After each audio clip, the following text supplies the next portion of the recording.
Alhamdulillah wada wassalatu wassalamu ala man la nabiyya ba'da. Ya ibadallah, assalamu alaikum wa rahmatullah. Les meilleures louanges sont incontestablement destinées à Allah. Allah qui autorise les commerces et interdit l'intérêt usuраire. Qu'elle appelle la bénédiction de la soie sur Muhammad, ainsi que sur sa famille pieuse, ses valeureux compagnons et tous ceux qui le suivront jusqu'au jour de la rétribution. Frères et sœurs, dans la foi, ce n'est un secret pour personne. La finance islamique est en pleine croissance dans le monde. Un développement remarquable qui interpelle en premier la communauté musulmane. Mais alors, quel doit être son rôle dans cette dynamique? Élément de réponse dans cette émission de Vitrine de l'Islam.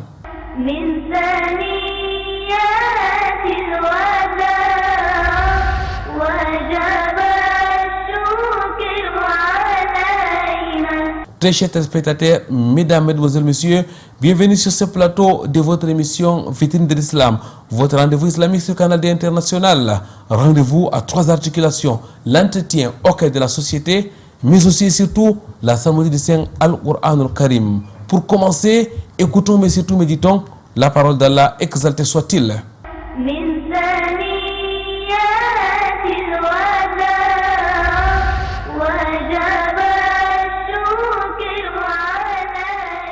يا أيها الذين آمنوا لا تتخذوا عدوي وعدوكم أولياء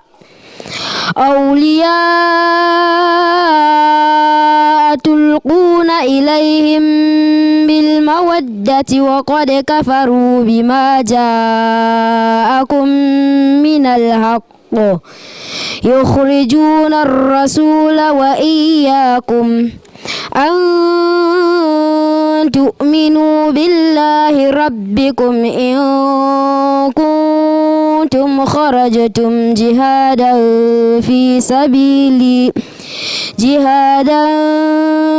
سبيلي وابتغاء مرضاتي تسرون إليهم بالمودة وأنا أعلم بما أخفيتم وما أعلنتم ومن يفعله منكم فقد ضل سواء السبيل.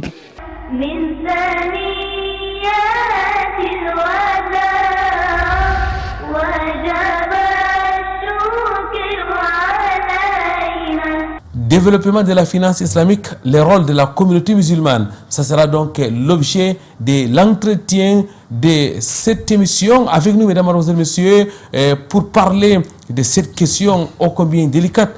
Un expert en finance islamique, Imam Mohamed Ali Bayero. Assalamu alaikum wa rahmatullahi wa barakatuh, ya Imam. Wa alaikum assalam wa rahmatullahi wa barakatuh.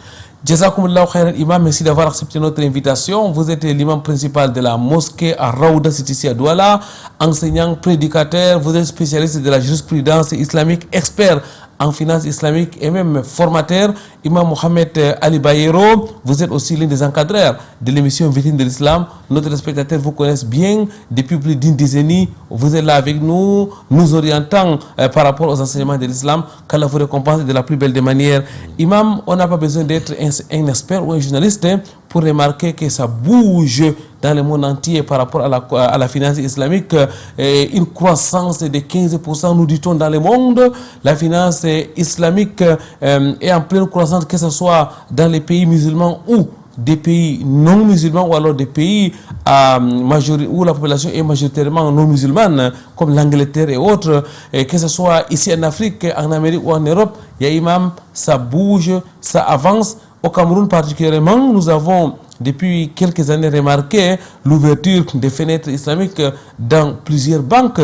Nous avons même une microfinance entièrement islamique. Imam Mohamed Ali Bayero, dans la communauté, dans la société civile, beaucoup d'organisations aujourd'hui font la promotion de cette finance islamique.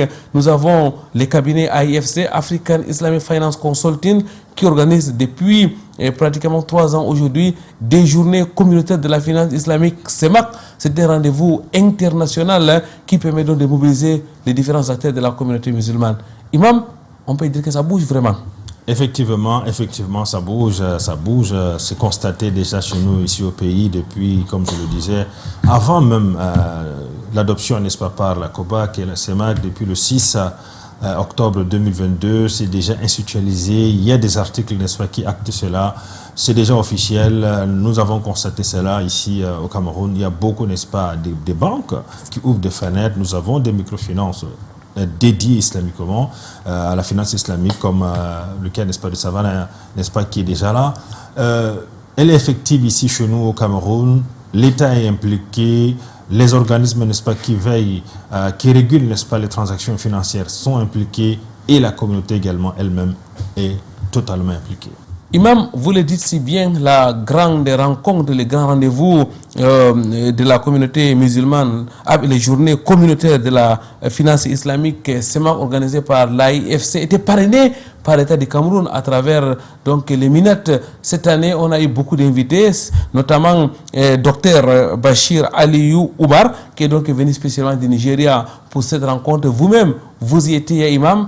Il y a lieu quand même de saluer cet engagement de la communauté musulmane, cet engagement de la société civile, cet engagement des organisations, imam, qui veulent effectivement mettre cette finance-là à un niveau encore plus élevé.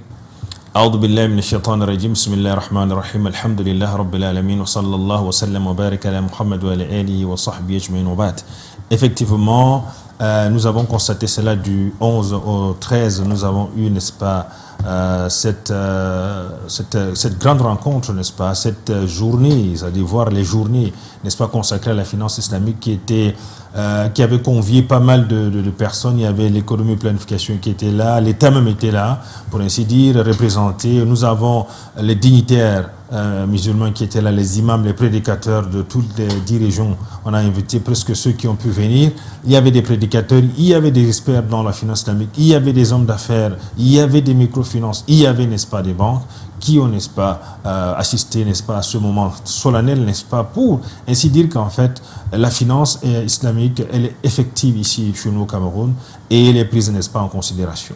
Imam, lors de ces journées communautaires de la finance islamique, il était question de l'engagement de la communauté musulmane. Et c'est ce thème que nous reprenons aujourd'hui pour pouvoir partager cette thématique, cette réflexion avec nos multiples téléspectateurs. Il y a Imam, avant d'entrer véritablement dans le vif du sujet, je voudrais vous demander, que doit-on comprendre par finance islamique? Oui, la finance islamique, c'est l'ensemble, n'est-ce pas, des opérations, des transactions financières, n'est-ce pas, qui obéissent et répondent, n'est-ce pas, à la foi la foi de l'islam, c'est-à-dire la charia. C'est la raison pour laquelle on dit que la finance islamique a pour source le Coran et la sunna du prophète Muhammad sallallahu alayhi wa sallam. Et cela a été, n'est-ce pas, repris et essayé, n'est-ce pas, d'être adapté en fonction, n'est-ce pas, des différentes transactions à travers le temps et les années par l'AOIF. Nous avons l'IFSB qui est là. Nous avons le Majma al-Fiqh al-Ala, c'est-à-dire que le comité des savants musulmans qui travaillent à travers le monde, n'est-ce pas, pour essayer, n'est-ce pas, de répondre aux besoins de cette transaction, rappelant que cette finance islamique existait déjà à l'époque du prophète sallallahu alayhi wa sallam, parce que les transactions existaient déjà, comme Allah a dit dans la sourate 2, verset 275, Allah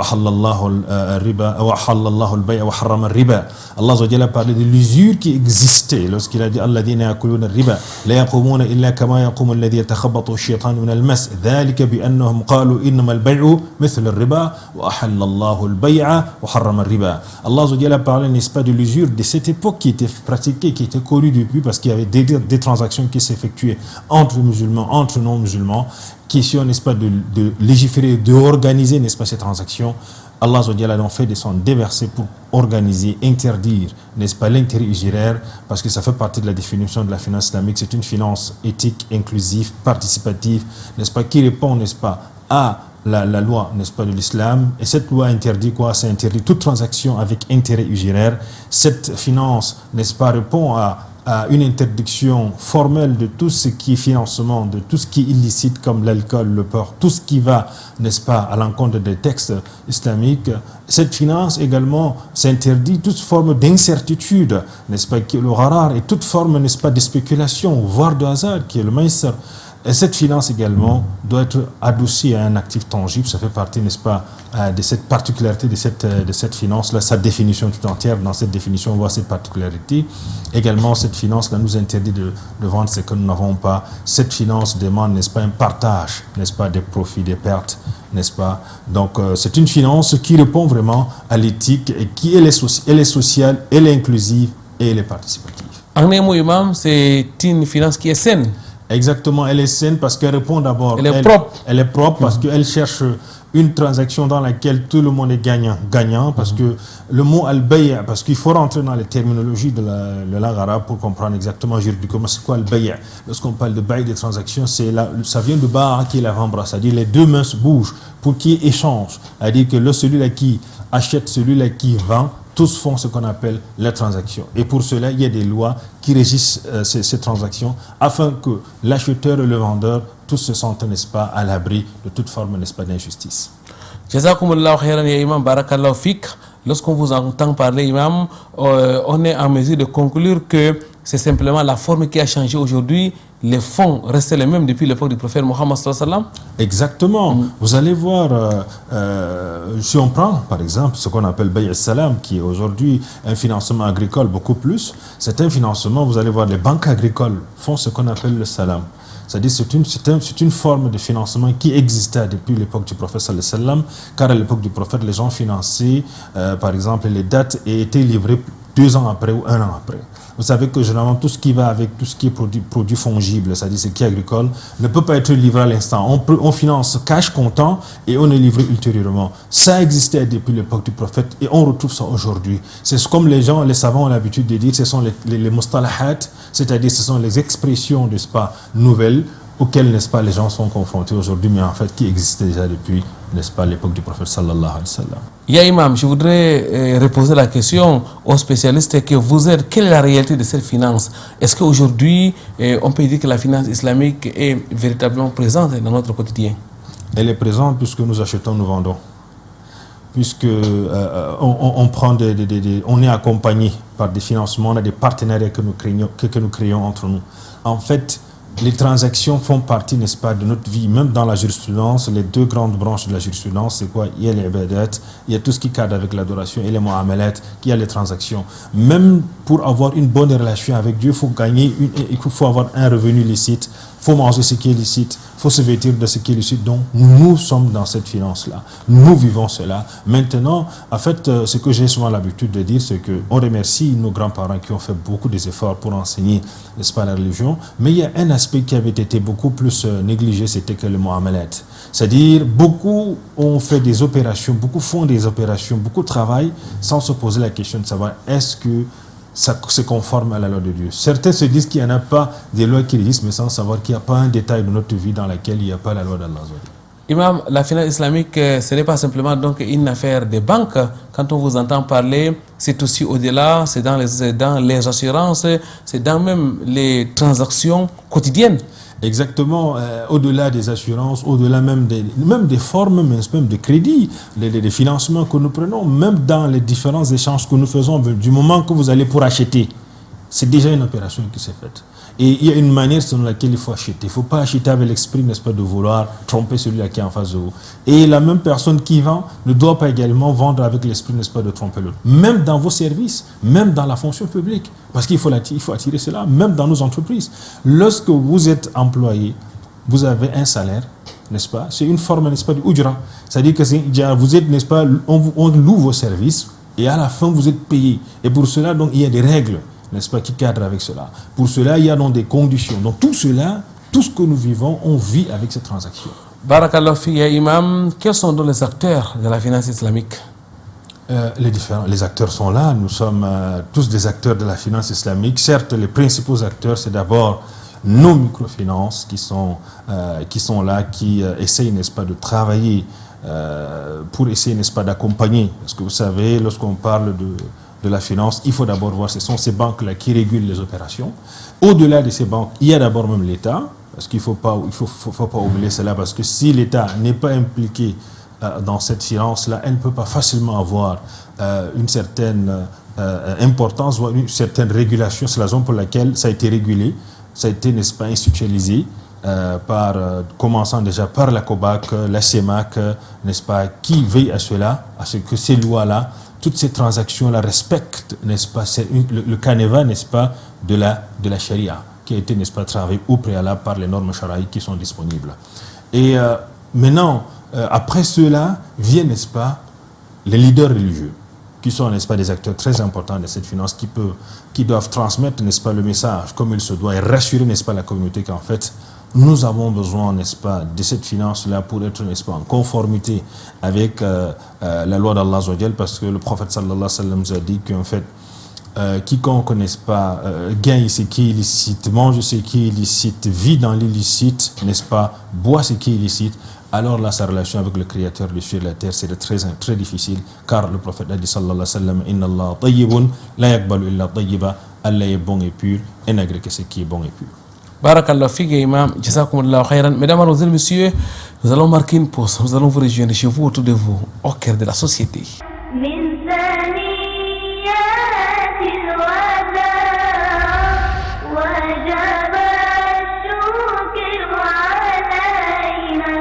Une nouvelle vague de champions du Coran du littoral célébrée le 24 août 2025.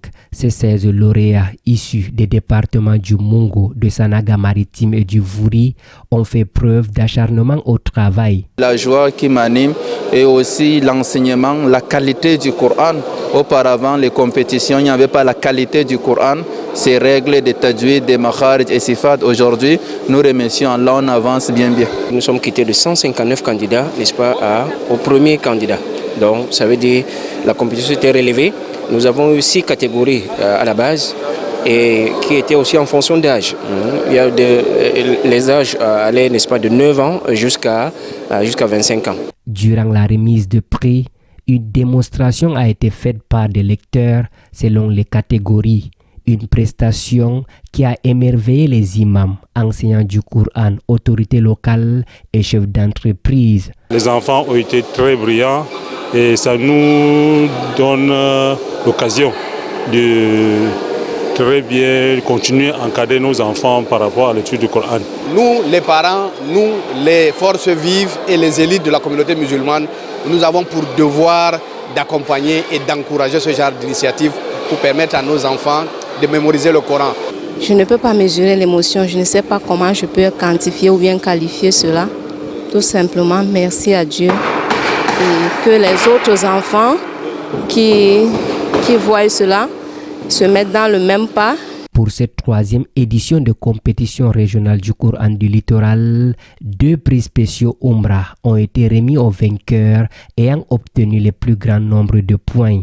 Des jeunes âgés respectivement de 12 et 15 ans. Je suis très content à propos de la compétition qu'on a fait et j'ai gagné et la Umrah. Je suis très content de mes parents, ma famille. Je tiens à remercier mon oustas qui m'a aidé à mémoriser un dixième du Coran et qui m'a aidé à participer à la 3e édition de cette compétition. Créée depuis pratiquement 3 ans par l'Association culturelle islamique du Cameroun, la commission régionale chargée d'organiser les compétitions du Coran dans le littoral entend faire la cité économique un lieu par excellence du Coran. Cette réalité ne sera possible que par l'adhésion de toute la communauté à ce noble projet.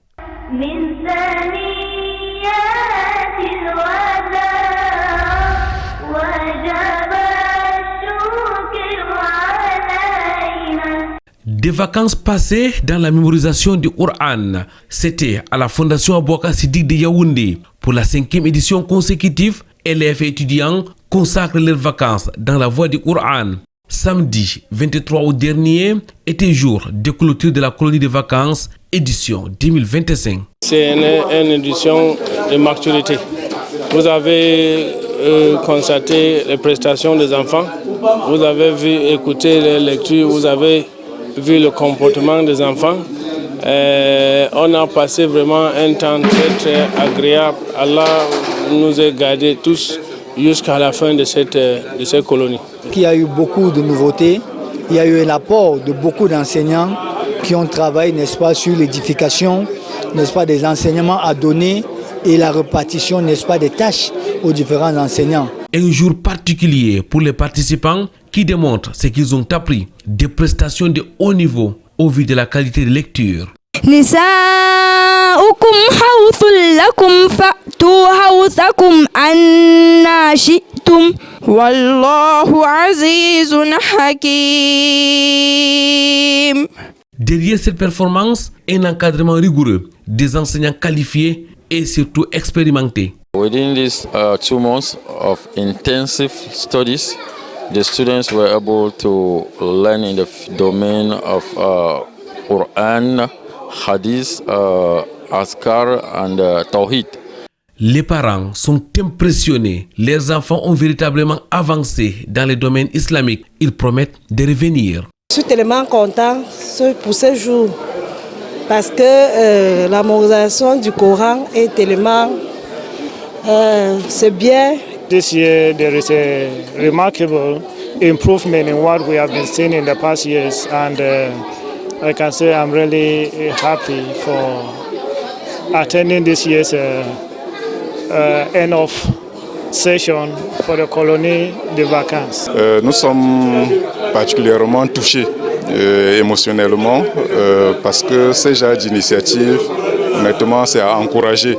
C'est pour cela que la WAMI a pris sur elle le devoir d'apporter le Saint-Coran que vous voyez là, afin de distribuer à tous les vacanciers. Les enfants ont aimé cette initiative. Certains avaient de la peine à rentrer. Ce fut un séjour mémorable de pratiquement 2 mois.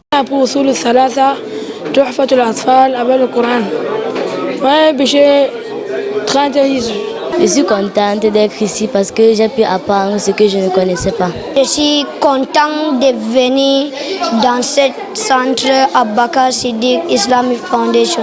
Après cette colonie, la Fondation Aboubakar Siddiq se focalise sur la rentrée scolaire. Plusieurs programmes de mémorisation du Coran sont disponibles avec internat pour filles et garçons séparés.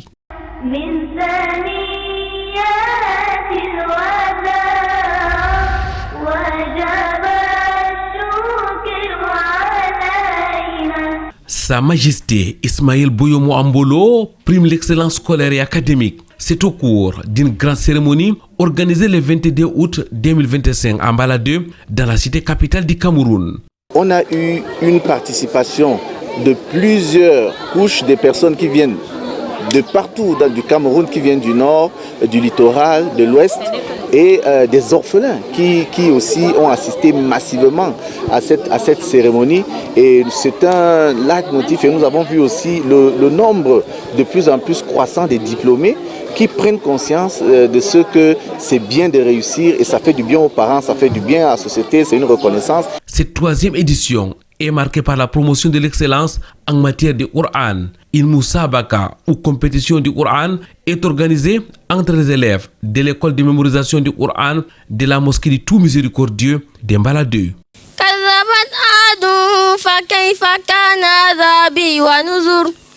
إذا الشمس كبرت وإذا النجوم انقدرت. الهدف بالنسبة إنشاء المسابقات هذا لأجل أن يتسابق لأجل المنافسة حتى نعرف كيف مستويات أبنائنا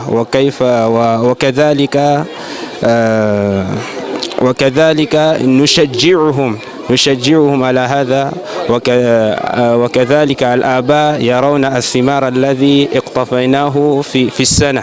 Les meilleurs sont primés, parmi une qui a mémorisé le Coran au complet. Je me sens émue, contente, joyeuse. Et premièrement, c'est le doigt. Après, il y a les doigts des parents aussi. Et avoir un enseignant. Les lauréats des examens officiels sont aussi célébrés ces jours. Du CEP jusqu'à la licence, en passant par les baccalauréats, élèves et étudiants sont récompensés et les conseils sont prodigués pour maintenir les flambeaux de l'excellence. C'est un moment de réjouissance, de partage où on te félicite pour tes efforts passés et tout ça. Donc je peux encourager ceux qui n'ont pas eu à se donner pour aussi vivre la joie qu'on a présentement. J'ai aimé voir les autres primés l'année passée, l'année dernière, et j'ai aussi voulu être primés.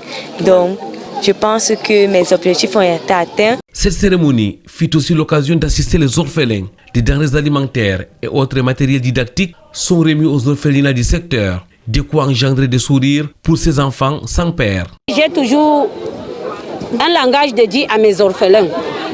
Ne pensez pas parce qu'on dit que vous êtes orphelin, vous n'avez pas de peur. Celui qui souffre, c'est un orphelin qui n'a pas de mère. Parce que quand tu as une mère, elle sait comment elle va te orienter. Mon orphelinat a 84 enfants. Nous remercions véritablement Sa Majesté Ismaël Boyomo qui a eu, n'est-ce pas, l'audace et le courage de le faire à sa 3e édition et nous lui souhaitons le meilleur. À quelques jours de la rentrée scolaire, cette cérémonie vient à point nommé. Elle permettra sans doute de motiver cette jeunesse pour plus de succès au cours de l'année qui s'annonce.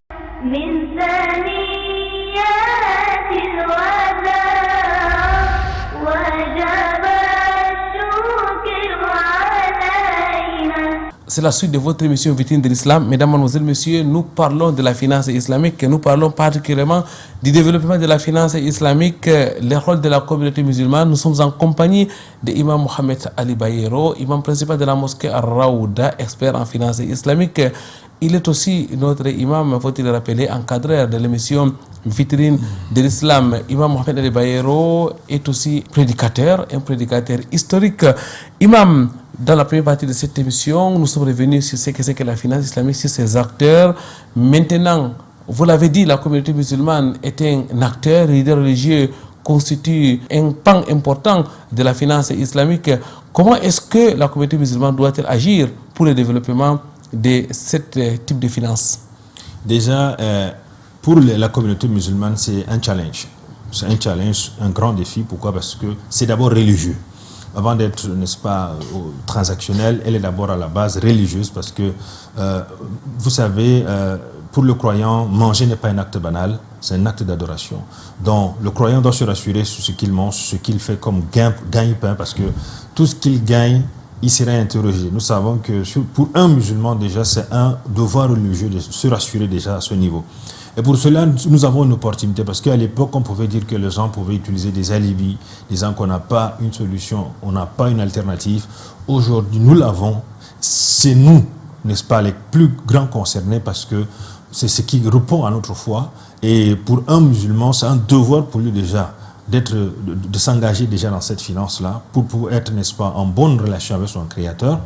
Et par la suite, c'est aussi un grand défi, un challenge pour nous pour montrer qu'en fait, cette finance, elle n'est pas simplement une alternative, mais elle est inclusive. C'est-à-dire, elle est une finance à part entière. C'est-à-dire, elle est une finance, elle est normative. C'est une finance, n'est-ce pas, qui répond aux besoins de la société actuelle. Parce que vous savez, nous connaissons bien comment le système capitaliste est basé.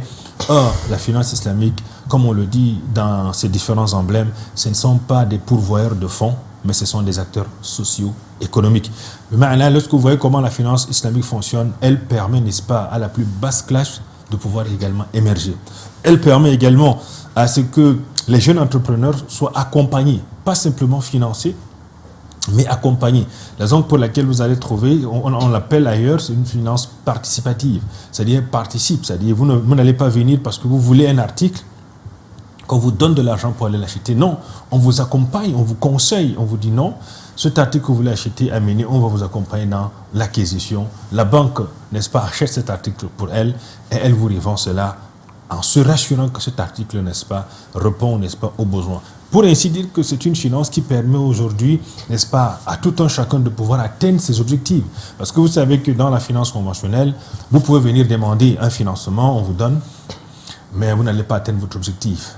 Et vous allez payer, n'est-ce pas, avec les intérêts que ça encourt. Mais dans la finance islamique, vous êtes accompagné, vous êtes financé et vous payez avec un système, n'est-ce pas, d'échelonnement qui permet, n'est-ce pas, tout un chacun de pouvoir émerger. Les rôles de la communauté musulmane, les rôles des leaders religieux que vous êtes imam, les rôles des fidèles musulmans, les rôles des associations islamiques est donc déterminant dans le cadre du développement de cette finance, imam. Oui, comme je l'ai tantôt dit, c'est un challenge, c'est un devoir pour tout un chacun de pouvoir manger ce qui est halal, car Allah Azza wa Jalla nous a dit alladhina amanu kulu min at-tayyibati ma razaqnakum washkuru lillahi in kuntum iyyahu ta'budun. Donc la communauté, les leaders, chaque personne en tant que croyant est appelée, n'est-ce pas, à embrasser, à adopter cette finance, à la maîtriser et à la pratiquer, parce qu'on la vit mais on ne la maîtrise pas assez. C'est une opportunité d'aujourd'hui, n'est-ce pas, que nous avons une aubaine pour nous faire sortir, n'est-ce pas, des intérêts usuraires, de cette contrainte, n'est-ce pas, du riba pour aller dans ce qui est licite et afin de, et surtout pouvoir, n'est-ce pas, répondre aux questions comme le professeur Sallam nous a dit Yom al-Qiyamah concernant l'interroger sur comment nous avons gagné et chaque franc que nous avons eu et dans quoi nous avons eu à dépenser. Cette finance nous permet, n'est-ce pas, d'assainir nos gains, d'assainir nos différentes entrées afin, n'est-ce pas, de dire d'adorer le Créateur en toute sérénité. Imam, on a l'impression que cette communauté, la communauté musulmane, est en retrait par rapport à cette finance islamique. Pourtant, c'est elle qui est la pionnière. Pourtant, les sources de la finance islamique sont tirées du Coran et de la sunna du prophète Muhammad sallallahu alayhi wa sallam. Comment donc faire, Imam, pour changer la donne? Comment faire en sorte que la communauté musulmane reprenne la place qui doit être la sienne dans cette dynamique? C'est la raison pour laquelle il y a eu des journées culturelles islamiques qui sont organisées avec la finance islamique qui sont organisées déjà avec ce cabinet, alhamdoulilah, qui se bat déjà à le faire. Je pense qu'à partir de ces différentes rencontres, avec cette sensibilisation des différents leaders religieux, parce qu'il y a des sceptiques, ces sceptiques, n'est-ce pas, ils sont sceptiques parce qu'ils ne connaissent pas, voilà la cause, parce qu'en fait, il faut entrer dans la jurisprudence en profondeur pour comprendre exactement cette finance-là. Vous voyez bien, elle a des sources sur chaque produit. Vous allez trouver sa source dans le Coran et même dans la Sunna, on peut le démontrer, n'est-ce pas? Donc il y a donc le fait qu'il y a certains qui n'ont pas pu, n'est-ce pas, approfondir cette science. Ils sont donc sceptiques. Qu'est-ce qu'ils disent? Ils disent que c'est de la mascarade. En fait, que les fenêtres qui financent ne sont pas financées, utilisent l'argent de la banque conventionnelle. Je les rassure ici, en tant que membre de la Sharia Board, de beaucoup de fenêtres. C'est quoi la Sharia Board? La Sharia Board, c'est le comité de conformité sharaïque qui existe dans chaque fenêtre et dans chaque microfinance islamique. C'est-à-dire c'est un groupe de savants, des imams intègres, qui sont assez outillés dans la jurisprudence islamique et même dans le domaine de la finance, qui sont là, qui veillent, qui contrôlent chaque transaction, chaque procédure, chaque contrat qui a été fait. Ce sont ceux-là qui certifient, parce qu'ils prennent la peine de contrôler d'abord les contrats, de contrôler et les procédures, de se rassurer de la licéité de tout ce qui est fait au sein, n'est-ce pas, de cette banque. Et il faut les rassurer également que ces microfinances, ces fenêtres reçoivent des financements directs de la Banque islamique de développement qui les finance, qui les donne l'aide du crédit. Toutes ces microfinances-là ou ces fenêtres ont reçu. Et nous avons eu le cas, par exemple, d'une de nos banques ici à Flan qui a reçu. Ça a été officialisé par le ministre, n'est-ce pas, qui a remis ça officiellement. Donc, et même les autres reçoivent. Pour ainsi rassurer, n'est-ce pas, les téléspectateurs qu'en fait, ces fenêtres-là sont les financements qui sont dans ces fenêtres, ou les financements qu'ils apportent aux différents clients sont de sources licites qui viennent des financements de la Banque islamique de développement. Parce que beaucoup se posaient la question de savoir comment est-ce qu'ils louent, comment est-ce qu'ils payent les employés, d'où est-ce qu'ils tirent leur argent pour préfinancer. Voici là où il y avait les problèmes par rapport à la marmite même. On les rassure ici qu'en fait, c'est les financements qui les sont attribués, n'est-ce pas, sur les formes des contrats de financement islamique, soit Mourabaha, back-to-back, etc., qui les permet, n'est-ce pas, d'avoir, n'est-ce pas, des préfinancements pour pouvoir par là encourager, parce que la Banque islamique s'est donné un objectif, c'est d'encourager le financement ou la finance islamique dans le monde, et pour cela ils le font, n'est-ce pas, de la meilleure des façons. Et ils travaillent avec les États. Voilà ce qui est particulier, c'est avec les États. Vous avez parlé de la Sharia Board, qui est donc cet organe chargé donc de contrôler. Et Imam, ça veut dire que la communauté musulmane, à travers le Sharia Board, peut donc, a donc un rôle en amont, tout comme un autre rôle en aval, parce que les fidèles doivent bénéficier de cette finance. Exactement, parce que si aujourd'hui on ne travaille pas avec les savants, qui sont ceux-là qui connaissent la jurisprudence mieux que les savants islamiques, les savants musulmans? La raison pour laquelle on choisit toujours 2-3 grands savants qui se connaissent dans le fiqh, qui se connaissent dans le fiqh al-mu'amalat, qui se connaissent un peu dans la finance, n'est-ce pas, pour pouvoir rester siégés. Et c'est sans eux l'organe maîtresse même de cette finance, parce que ça fait partie des conditions même pour qu'une fenêtre ait une autorisation ici dans la COBAC. Pour que la COBAC les donne une autorisation même de fonctionner, il faut qu'ils aient une Sharia Board. Alhamdulillah, ça veut voilà, dire c'est ça qui doit, n'est-ce pas, rassurer d'abord la communauté. Barakallahu fik imam, qu'Allah vous récompense de la plus belle des manières. Mesdames, mademoiselles, messieurs, nous l'avons dit, la troisième édition des journées communautaires de la finance islamique CEMAC était consacrée à l'engagement de la communauté musulmane. Nous avons profité de ces journées pour tendre le micro à quelques leaders religieux, à quelques imams, à quelques présidents d'associations qui étaient là. Ils ont répondu au micro de l'émission Vitrine de l'Islam sur la contribution de la communauté musulmane par rapport au développement de la finance islamique. Écoutez plutôt.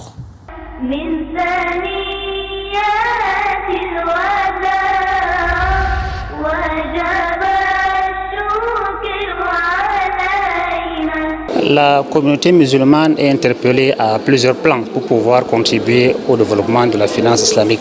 Je pense qu'il y a des paliers. Il y a d'abord les leaders religieux, les dignitaires religieux de façon globale.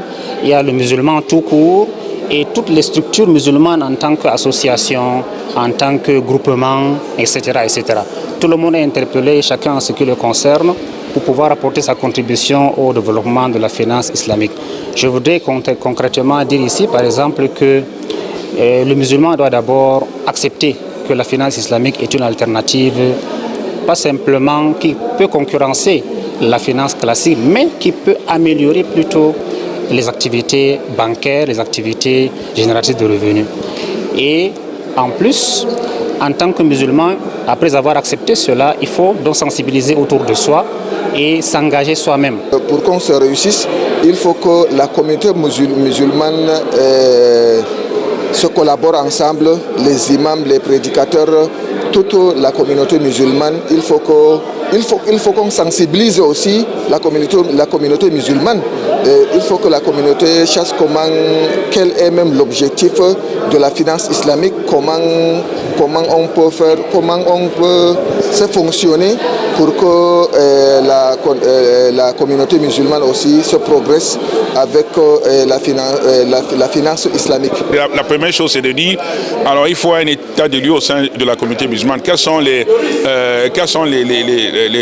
quelqu'un l'a dit, je crois qu'un Padélis a bien développé, quelles sont les institutions qui existent au Cameroun, quel est le cadre que la communauté musulmane a pour pouvoir, n'est-ce pas, s'organiser et mieux contribuer à cela. Et comme je viens déjà de le dire, le COSAI, par exemple, le Conseil supérieur des affaires islamiques du Cameroun, est déjà une voie. C'est vraiment une option pour, j'allais même dire, pour moi, l'une des principales voies pour renforcer la contribution de la communauté musulmane à l'essor de la finance islamique au Cameroun. La communauté musulmane doit contribuer à plusieurs titres.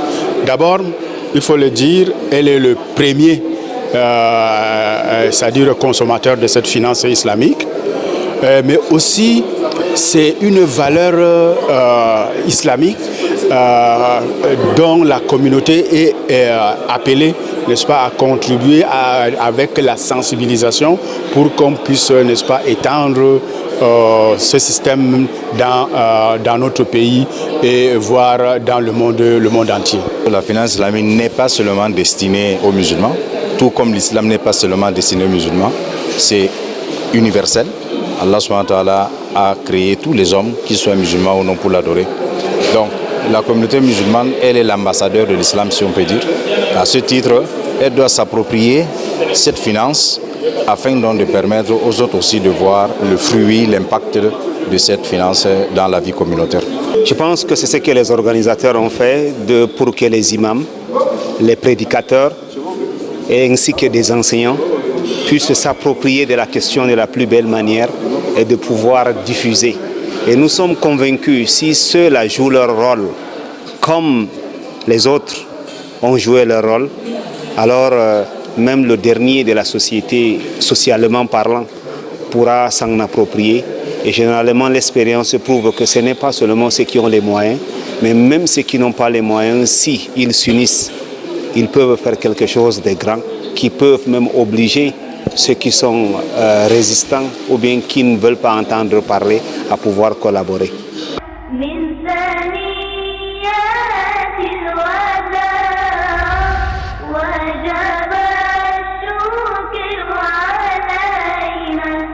Retour au Bercail après plus de 40 jours sur les terres saintes de l'islam. Ces jeunes Camerounais rentrent d'une colonie de vacances organisée dans le royaume saoudien. Ils viennent de passer des vacances pas comme les autres. الحمد لله وبها في هذا اليوم ختمنا الدورة الثالثة لهذه الدورة التي سميناها بإجازة لا نظير لها في الحرمين التي تضم أهدافا عدة ومن أهمها التعليم والتثقيف والسياحة والنزهة وأداء العمرة والحمد لله هذه قد حققنا هذه الأهداف كلها ومن التقرير أننا استطعنا في هذه السنة أن نحقق تعليم اللغة العربية في إحدى المراكز التدريبية المعتمدة في المملكة. Nous sommes satisfaits de cette troisième édition qui s'est déroulée en 40 jours. Donc 40 jours entre Makkah, Medina, Jeddah, Taïf, Riyad. Donc on a bien meublé le temps. Les objectifs qui avaient été fixés, à savoir faire du tourisme, mémoriser quelques parties du noble Al-Qur'an, l'apprentissage de la langue arabe dans un centre de langue et bien d'autres objectifs, nous les avons atteints. Partis du Cameroun le 18 juillet dernier, ils ont séjourné pendant une semaine à Medina, une expérience inédite pour ces élèves qui découvrent la mosquée du prophète Mohammed et plusieurs sites historiques. On a beaucoup découvert aussi à Medina, on nous a amenés aux endroits où on parlait des histoires des prophètes et tout, comment ils se sont passés les années 1900, dans les années 50 on va dire. Et c'est très bien passé, alhamdoulilah. À Makkah, ils accomplissent le petit pèlerinage, la Umrah, avant d'y passer plus d'un mois dans la ville sainte. Ils apprennent la langue arabe, mémorisent une partie du Coran et étudient d'autres sciences islamiques. Des journées pleines d'adoration qui n'empêchent le loisir. Un loisir taillé sur mesure qui a permis à ces vacanciers de rester en vacances. Durant ces 45 jours que j'ai passé en Arabie Saoudite, j'ai appris le fiqh, le tawhid, le Coran et on a pu faire 2 umrah. Alhamdulillah, tout s'est très bien passé. On a pu apprendre, on s'est bien amusé avec tous les loisirs et à la fin, on s'est très bien amusé. Je suis très contente d'avoir participé à ces grands apprentissages. Vraiment, ça m'a aidé à changer mon comportement et ça m'a aidé à développer mon islam. La rencontre avec les autorités locales et les associations islamiques a donné une autre coloration à ces séjours. Le tourisme a été effectif dans 4 grandes villes du royaume. Que dire des activités sportives, les shopping et autres divertissements?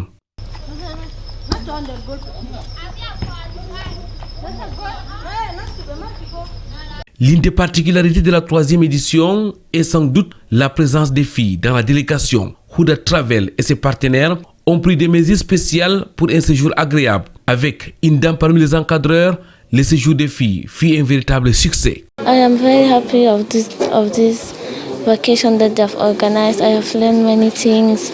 I have learned many things like how to pray, how to be very attached in Islam. I have memorized Quran and I thank all of them because I was very happy. I have changed. I am no more the one that went.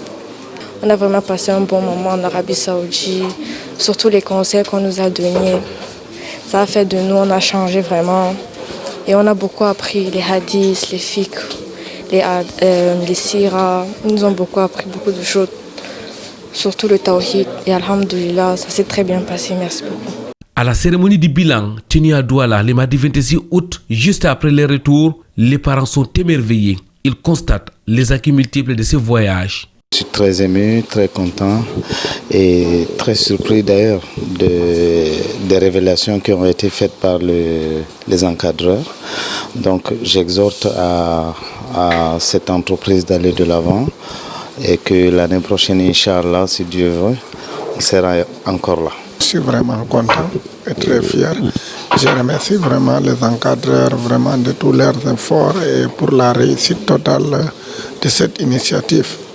Que Dieu nous aide pour l'avenir et qu'il nous accompagne vraiment dans le meilleur. Pour la 3e année consécutive, Huda Travel, Darul Quran et l'association Huda réalisent cet exploit, celui d'offrir à la jeunesse des vacances réussies sur les terres saintes de l'islam.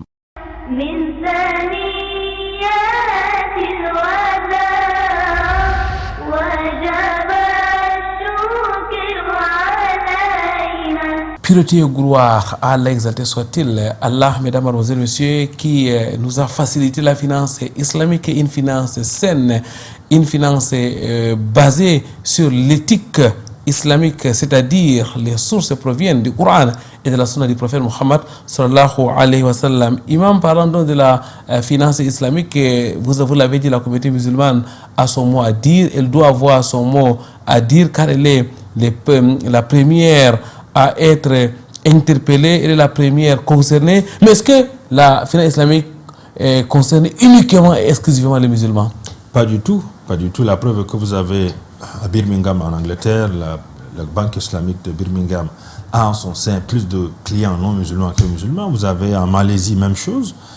Pour ainsi dire qu'en fait c'est ouvert à tout le monde, même ici chez nous localement, que ce soit dans les microfinances qui existent déjà dédiées à la finance islamique, et même les fenêtres islamiques dédiées, les fenêtres dédiées pour la finance islamique également, vous allez trouver qu'il y a des clients musulmans et non musulmans. Non, elle est ouverte, elle est éthique en fait, parce que lorsqu'on découvre en fait comment elle fonctionne, même le non musulman, n'est-ce pas, se sent, n'est-ce pas, rassuré, se sent vraiment accompagné et se sent en sécurité. En fait, ce n'est pas une forme par laquelle le client subit une usurpation ou bien une manière, n'est-ce pas, de perdre, comme on dit, son titre foncier, mais c'est un accompagnement, c'est une finance éthique inclusive et elle est une finance, n'est-ce pas, qui répond aux normes, comme on le dit, éthique. Ça veut dire ça va, n'est-ce pas, en conformité avec tout ce qui sied au bien-être, n'est-ce pas, de l'être humain.